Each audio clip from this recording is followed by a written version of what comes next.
Gagak hitam di padang pasir.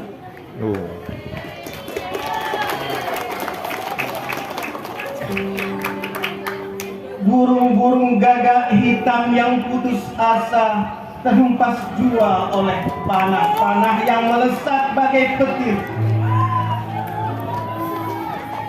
Gemuruh panah-panah itu menghidupkan lembah-lembah. Kota-kota terbangun dari mimpi yang bodoh. Hujan asam fosfor putih bukanlah kecerdikan. Hujan fosfor itu bukanlah kepandaian, hanya kelemahan. Kelemahan yang dipertontonkan dengan pongah. Sejarah telah banyak mencatat lembaran-lembaran para pembangkang itu.